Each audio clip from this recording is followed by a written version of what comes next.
kita mulai. Assalamualaikum warahmatullahi wabarakatuh. Hari ini materi kita tentang salah satu struktur algoritma, yaitu branching atau percabangan. Tadi sudah saya kasih latihan soal ya, teorinya. Nah, sekarang saya akan langsung bahas aja tentang struktur branching. Di sini kan ada beberapa ini ya, beberapa bentuk gitu. Nah, kapan kita pakai ini? Yang pertama, tadi sudah saya sampaikan di soal ya, bahwa kalau if itu, kalau misalkan kondisi true, kita melakukan aksi, ada aksinya, dituliskan aksinya. Tapi kalau kondisi false, kita tidak menyediakan aksinya, maka kita bisa pakai if. Kalau kondisi pada statement if, baik true maupun false, kita mau ada aksinya, maka kita pakai if else. Nah, kalau if-nya banyak atau bertingkat, maka kita bisa pakai if-nya banyak, tapi if lainnya menggunakan kata elif. Dan kita bisa membuat struktur if di dalam struktur if. Jadi di dalam struktur percabangan ada percabangan lagi gitu. Nah, yang kelima ini sebenarnya tidak ada ya. Cuma kita bisa bikin, yaitu switch case. Kenapa di sini ada? Kalau memang di Python itu tidak ada switch case, kenapa kita tuliskan di sini? Karena di pemrograman lain seperti Java, C++, PHP, JavaScript itu ada statement switch case. Sedangkan di Python tidak ada. Sebenarnya switch case ini dipakainya kapan? Switch case ini bisa diganti, bisa menjadi alternatif pengganti if, elif, else. Ya, nanti kita akan lihat contoh. Mungkin saya akan masuk aja ke contoh ya. Nah, ini dia. Di sini ada kasus, kelihatan nggak programnya? Kelihatan ya? Di sini ada kasus, yaitu menentukan huruf. Kalau saya coba jalankan di sini, nah programnya ini, jadi ceritanya kita masukin huruf, misalkan kita masukkan huruf vokal I, misalkan. Maka di situ muncul, nah di sini muncul huruf vokal konsonan. Perhatikan.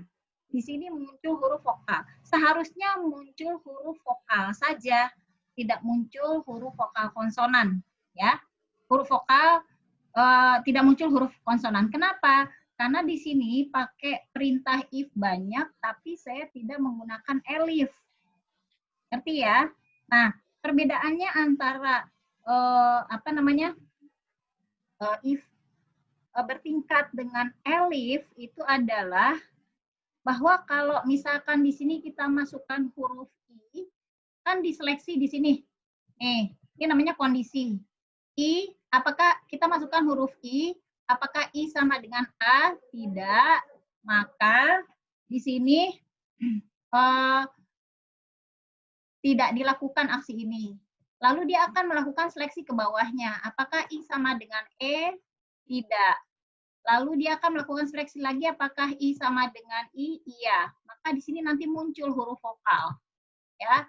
Terus meskipun dia sudah sudah diseleksi ke kondisi yang ini, dan kondisi yang ini dia benar, tapi dia tetap melakukan seleksi ke sini. Tetap melakukan seleksi ke sini. Kenapa? Karena kita tidak menggunakan statement elif. Ya. Nah, kalau kita menggunakan statement elif, kita tambahkan di depannya seperti ini.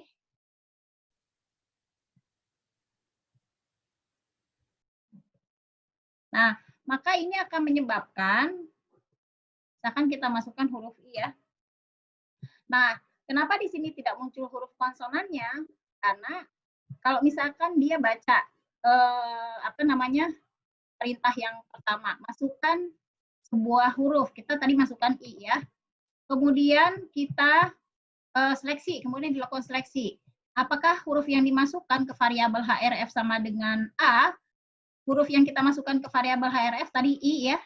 Nah, karena false, maka ini di skip. Nah, apakah I sama dengan E? False, maka ini di skip. Apakah I sama dengan I? Sama, maka ini dilakukan. Ya. Apakah I sama dengan I? Betul, sama, berarti true ya, maka ini dilakukan. Kalau pada elif, kalau kita menggunakan elif, kalau sudah satu kondisi itu terpenuhi true, maka yang bawah-bawahnya ini akan di skip semuanya sama dia gitu. Jadi tidak akan muncul huruf konsonan. Ngerti ya sampai sini? Jadi apa namanya? Anda tahu kenapa sih pakai elif? Tapi tadi Anda lihat bahwa kalau kita tidak pakai elif, kita hanya pakai if, ternyata programnya jalan ya. Cuma programnya itu tidak sesuai dengan yang kita harapkan. Yang kita harapkan tadi kita berharap munculnya huruf vokal, tapi huruf konsonan juga muncul gitu. Jadi di sini Anda harus cermat dalam menggunakan statement. Nah, sekarang kita lihat lagi bagian bawahnya yaitu program.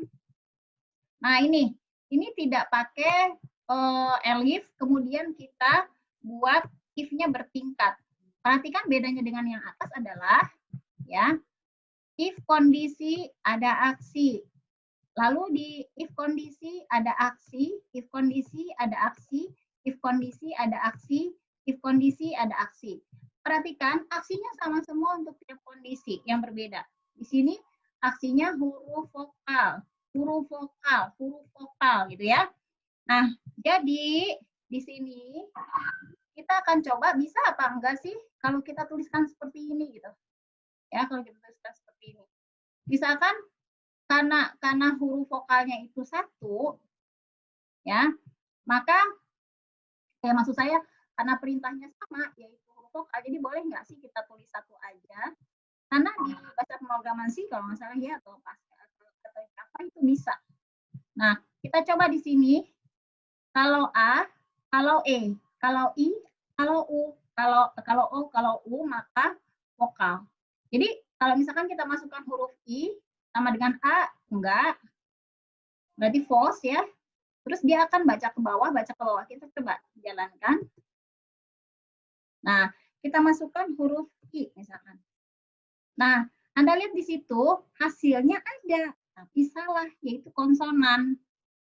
Kenapa bisa terjadi hal seperti ini? Sama kasusnya tadi dengan yang atas, ya, yaitu bahwa kalau yang atas tadi mendingan ya, pada saat kita menggunakan if bertingkat, tapi if-nya nggak nge-tab, ya, dia muncul i konsonan, i huruf vokal, tapi huruf konsonannya juga muncul. Tapi kalau kita bikin nge-tab, dia itu malah kayak gini gitu. Nah, kenapa terjadi hal seperti ini? Karena ini dibaca hasilnya false, ini dibaca hasilnya false, ini dibaca hasilnya true. Nah, meskipun di sini true, dia tetap akan membaca statement di bawahnya. Kenapa? Karena dia bukan elif. Kalau elif, tadi kalau misalkan sudah ada satu kondisi terpenuhi atau true, maka dia akan berhenti, tidak akan membaca statement di bawahnya. Nah, karena di sini sudah true, ini tetap dibaca. Di sini hasilnya false, di sini hasilnya false. Ya, karena dia false, maka ini tidak ditampilkan. Nah, karena dia menganggap di sini semuanya false, ya berarti dia konsonan, maka di sini munculnya huruf konsonan. Ya, nah di sini Anda bisa paham bahwa kenapa sih kita pakainya elif gitu. Kalau kita pakainya if aja, programnya jalan, tapi yang gitu hasilnya.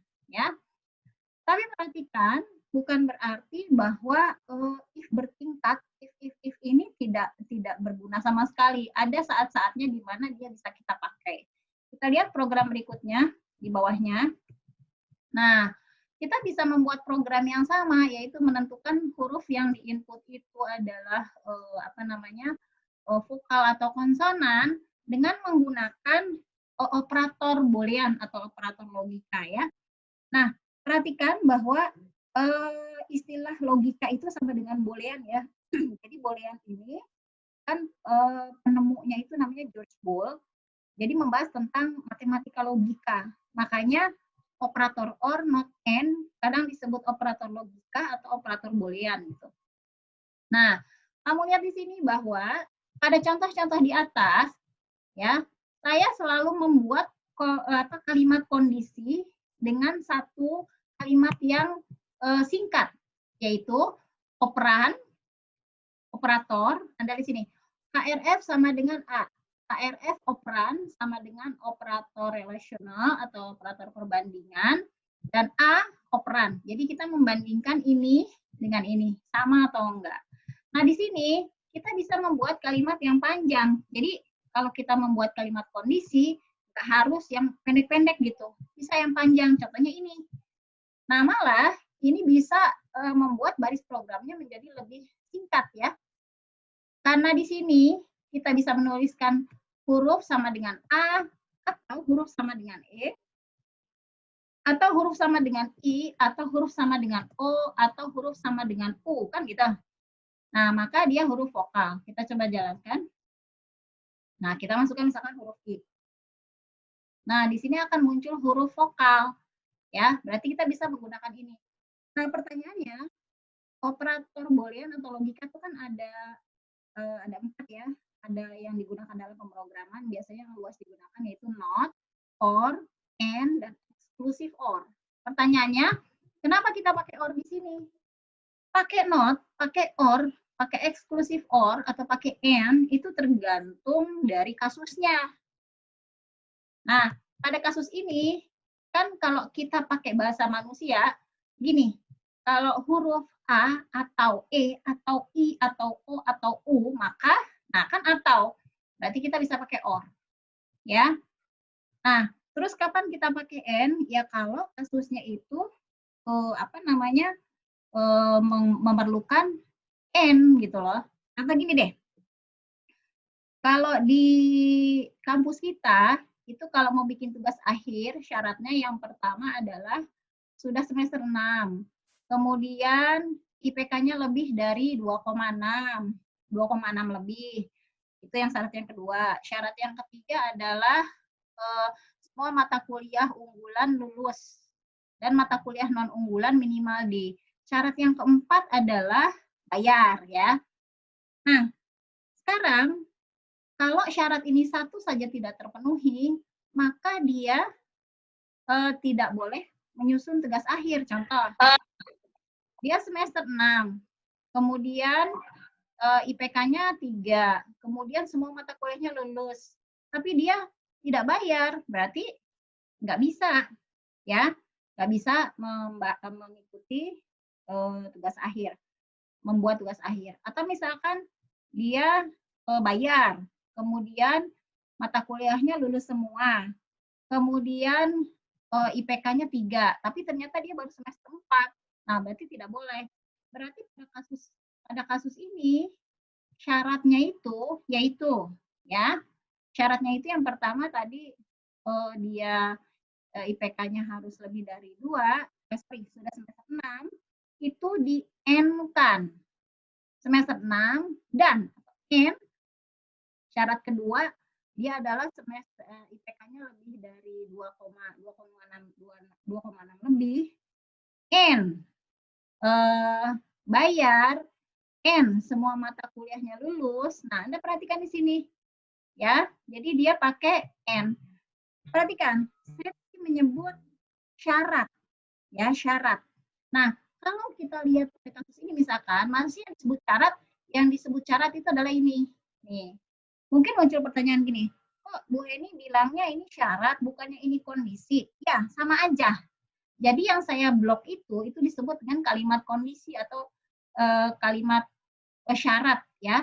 Ini syarat pertama, ini syarat kedua, ini syarat ketiga, ini syarat keempat, ini syarat kelima. Syaratnya banyak. Nah, untuk menyambung syarat, kita bisa menggunakan operator logika seperti misalkan or atau and atau exclusive or.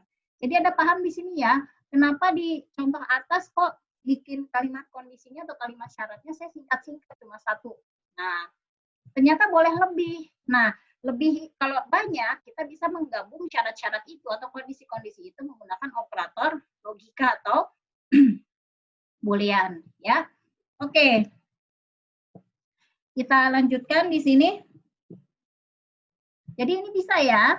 Nah, perhatikan memang butuh semacam apa ya, nalar dari kita untuk memilih, oh kayaknya ini cocoknya strukturnya seperti ini, kayaknya cocoknya seperti ini gitu ya.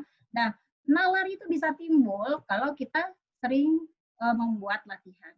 Baik, berikutnya kita bisa membuat kasus yang sama dengan menggunakan switch, ya. Sebenarnya di sini bukan menggunakan switch ya. Jadi gini, tadi sudah saya sebutkan bahwa di Python ini tidak ada switch. Terus kenapa tahu-tahu ada? Sebenarnya agak maksa. Agak maksanya gini, karena di bahasa pemrograman lain itu ada statement switch case untuk branching, maka kita bisa bilang bahwa kita juga bisa sih kalau bikin-bikinan switch case gitu loh. Ya. Kenapa saya bilang bikin-bikinan? Karena Anda lihat sih kata switch. Kata switch ini nggak harus kata switch sebenarnya. Boleh Anda ganti misalkan opsi lah atau pilihan, bebas ya. Pilih atau pilihan terserah. Nah, oleh karena di sini kita agak sedikit memaksa supaya bisa agak sama dengan bahasa pemrograman lain, maka kita menggunakan statement switch gitu. Ya, contoh di sini. Bagaimana kalau kita membuat kasus yang sama, yaitu menentukan huruf itu vokal atau konsonan menggunakan switch case. Yang pertama adalah kita harus membuat sebuah fungsi, membuat fungsi. Ya, nah ini repotnya nih, apa sih fungsi, sementara mahasiswa mungkin materinya belum sampai fungsi gitu ya. Tapi perlu Anda ketahui bahwa Anda lihat di sini, def ini kata kunci atau keyword untuk bikin fungsi. Ya, nah fungsi itu adalah baris-baris program yang terpisah, tersendiri, nanti bisa kita gunakan dengan cara kita panggil gitu. Ya, nanti Anda akan dapat materinya mungkin setelah UTS. Tapi berhubung di sini kita bikin switch-nya pakai fungsi, jadi ya sedikit saya sampaikan mengenai fungsi. Pada contoh ini, saya bikin dua fungsi, yaitu ini dan ini. Fungsi yang pertama, saya kasih nama vokal. Fungsi yang kedua, saya kasih nama selainnya. Ya, kenapa pakai kata selainnya? Karena else itu kalau di bahasa Indonesia ini itu selainnya gitu. Jadi supaya Anda bisa melihat bahwa ini bikinan kita, makanya saya pakai kata-kata yang kata-kata sendiri aja. Gitu. Nah, sebenarnya ini dua fungsi yang terpisah, nah seperti ini, ya. Nah, ini adalah sebuah fungsi, saya kasih nama vokal. Dan hukumnya wajib setelah nama fungsi diikuti dengan kurung buka, kurung tutup, titik 2. Di bawahnya itu adalah baris-baris program, di dalam fungsi tersebut, gitu loh, ya. Atau kita bisa bilang fungsi itu adalah subprogram, ya, subprogram. Oke, yang ini juga. Kemudian ini dua, nanti kita akan pakai. Cara makainya kita tinggal manggil sesuai dengan namanya, yaitu vokal atau selainnya. Nah, di bawahnya kita bikin inputan atau masukan hurufnya. Kemudian kita buat pilihan. Jadi, coba Anda perhatikan, Anda udah, belum sampai array ya. Tuh, array aja belum. Jadi kita bikin pilihan menggunakan kata switch gitu di sini. Ya, tadi saya misalkan nggak pakai kata switch bisa. Yaitu pilihannya adalah kalau hurufnya A, karena dia itu karakter, maka kiri kanannya saya pakai kutip ya. Tapi kalau dia angka, boleh nggak pakai kutip, kayak misalkan ini 1. Tapi karena dia karakter, maka saya pakai kutip kiri kanannya. Oke, berikutnya adalah kalau pilih A, maka kita panggil fungsi atau subprogram vokal. Kalau E juga kita panggil fungsi vokal. Kalau I juga kita panggil fungsi vokal. O, U juga kita panggil fungsi vokal. Ya, kemudian diapit kurung kurawang, buka tutup. Nah, di bawahnya ya, kita memanggil inputan yang diinputkan, misalkan kita masukin huruf I. Nah, huruf I-nya nanti masuk ke variabel huruf.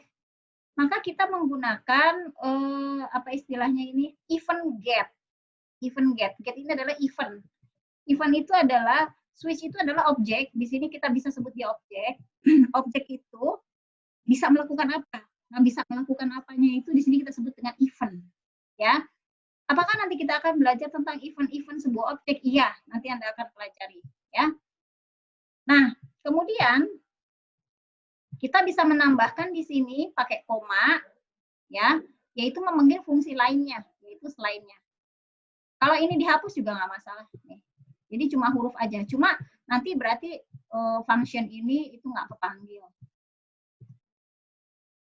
Nah, Kita masukkan misalkan hurufnya O ya. Nah, di sini tampil huruf vokal. Jadi sama aja ya.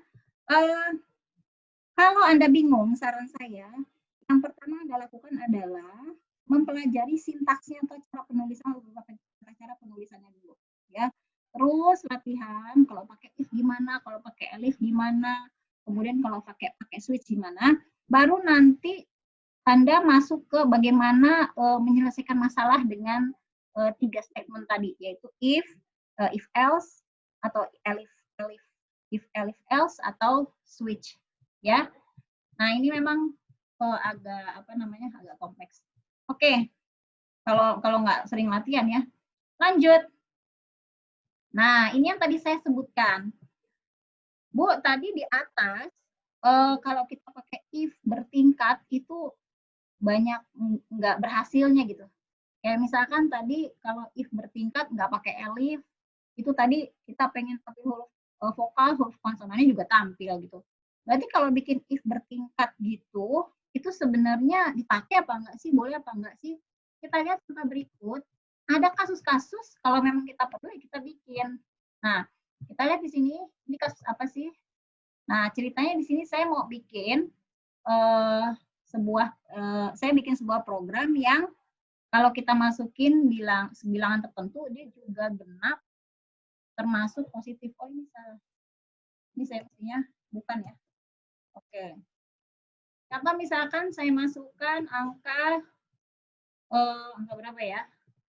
Angka 6. Nah, di sini 6 itu kan bulat positif. Ya, bulat positif. Oke. Kemudian ini bisa kita, kalau kita masukkan angka lainnya, misalkan muncul ya, saya belum tes nih. Coba kita tes. Misalkan angka yang bukan positif ya, misalkan min 6. Oke, di sini tidak muncul ya, tidak muncul. Kemudian kita masukkan angka yang positif tapi tidak genap, misalkan 3. Nah, di sini bukan genap positif ya, bukan genap bulat positif. Nah, ini jadi pertanyaan, kenapa kalau kita masukkan bilangan negatif, dia nggak muncul sama sekali. Sementara kalau kita masukkan bilangan bukan negatif, tapi dia tidak bulat, itu muncul, bukan genap bulat positifnya. Karena begini, karena waktu kita masukkan ke sini angka 3-nya, ya, dia itu false. Dia akan baca kemari. Sementara di sini true. Dan kalau di sini true, ya, maka di sini dia akan menganggap bahwa di sini false, true, ya, false and true, ya, false and true itu false. Di pertemuan berapa ya? Pertemuan yang kita bahas, pertemuan 2, kita bahas tentang operasi boolean ya. True or true hasilnya apa? True or false hasilnya apa ya? Nah, jadi di sini false, di sininya true gitu. Jadi false diikuti dengan true. Karena di sini kalau if bertingkat berarti dianggap n, maka dia false hasilnya. Karena dia false, maka bukan ini yang muncul, tetapi yang ini. Ya, oke. Nah, gimana kalau misalkan kasus yang atas, supaya bilangan min 6 juga masuk, kita bikin kayak gini nih. Kalau if kayak gini bertingkat 2, itu kan sebenarnya syaratnya 2, yaitu ini dan ini kan. Jadi kita pengen sebenarnya syaratnya itu 2. Nah, kan tadi saya bilang, kalau kita syaratnya lebih dari 1, boleh kita gabung dengan operator logika. Dalam hal ini adalah kita menggunakan n. Kenapa n, Bu? Kenapa or? Karena saya mau dua-duanya, yaitu dia genap juga, positif juga. Berarti kan harus berarti n gitu. Tapi kalau kita opsi salah satu, maka kita gunakan or. Kita coba jalankan. Misalkan kita masukkan angka 6, maka dia bulat positif. Kalau kita masukkan angka 6, maka dia bukan genap bulat positif gitu ya. Oke, kalau kita masukkan angka 3, maka bukan genap bulat positif ya. Nah, saya rasa mungkin semuanya bisa memahami ini ya. Nah, ini karena ada rekamannya, nanti Anda bisa coba ya, bikin seperti ini. Saya akan lanjut untuk mempersingkat waktu ke sebuah kasus.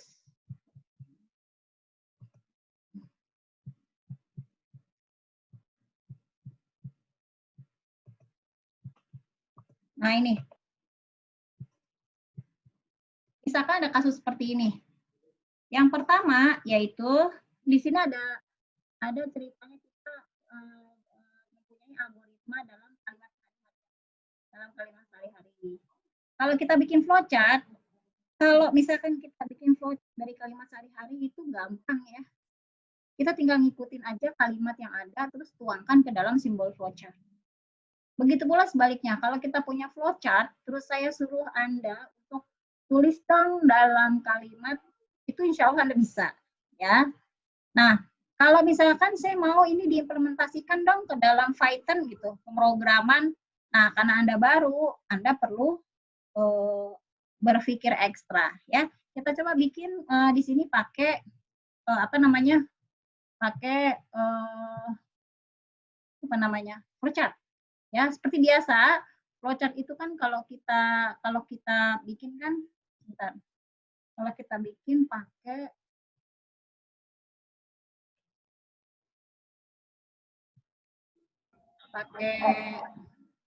start ya, kita bikin simbol start.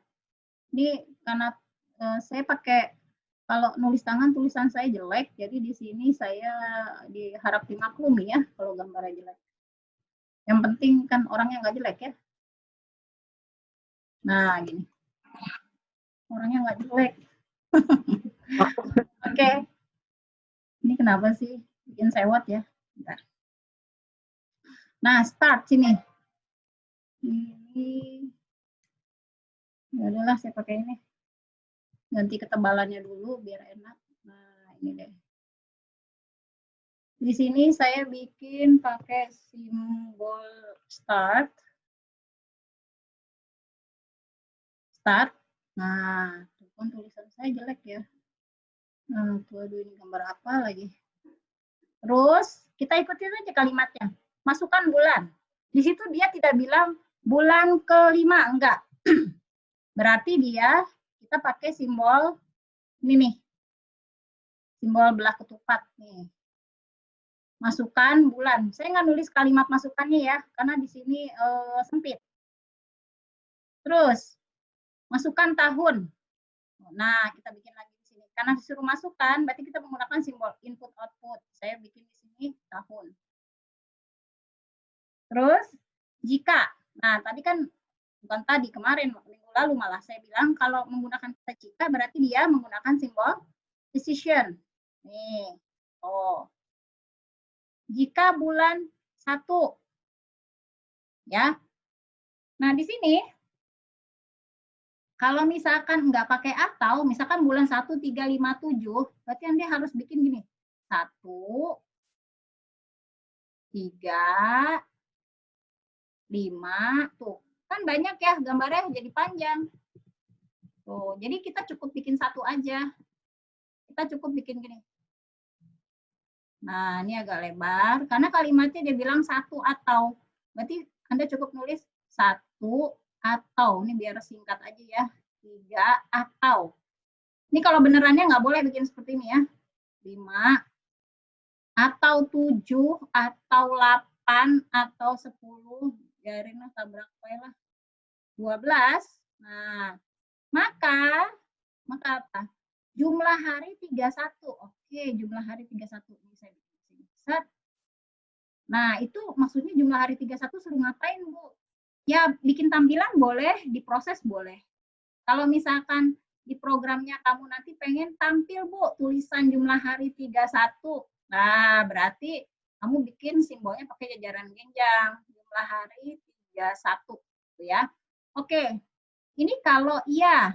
Kalau iya, yang diinput sama user itu angka 1, 3, 5, 7, 8, 10, atau 12 gitu. Nah, kalau enggak, apakah jika bulan 2, jika bulan 4, 6, 9. Nah, berarti kamu bikin sini nih. Oh. Jika bulan 4 atau 6 atau 9 atau 11. Nah, kalau iya gimana? Maka di sini dia bilang maka jumlah hari sama dengan 30. Nah, kalau enggak, berarti kalau tidak. Kalau Anda tanya, Bu, saya boleh enggak kalau iyanya itu yang bawah, terus tidaknya ke samping? Boleh, yang penting logikanya ya. Nah, terus di sini jika bulan 2. Nah, kalau bulan 2 kan harinya beda ya. Harinya beda. Ini saya pakai konektor aja ya. Konektor misalkan saya tulis A, berarti saya sambung sini. Di sini ya. Nah, berarti kalau bulannya 2, di sini ada dan jika kabisat. Oke. Kamu boleh sambung di sininya dan ya. Jadi boleh bikin kayak gini. Nih. Nih, kamu bisa bikin 2 dan kabisat, saya tulis gini aja. Atau karena dan itu merepresentasikan double if ya. Ya, maksud saya double decision, maka kamu boleh tulis gini juga. Terserah pilih yang mana sih ya. Karena ini nanti akan ngaruh ya ke pemrogramannya. Kalau 2, kalau iya bulannya 2 dan nah ini Anda tulis lagi di sini. Tapi kok makin miring ya tulisan saya. Ya. Nah, di sini kabisat. Maka di sini jumlah hari misalkan jumlah hari 28. Oh ini tertutupnya. Jumlah hari sini jumlah hari 28. Nah, jika tidak maka jumlah hari nah ini ke sini. Jika tidak maka jumlah hari 2 ini kok makin miring ya. Sugesti ini berarti. Jumlah harinya kan 29 ya. Nah, ini boleh ke sini. Kalau bikin beneran yang rapi ya. Ini saya nggak biasa pakai pen tab, jadi ya gini deh. Tapi kalau nulis di papan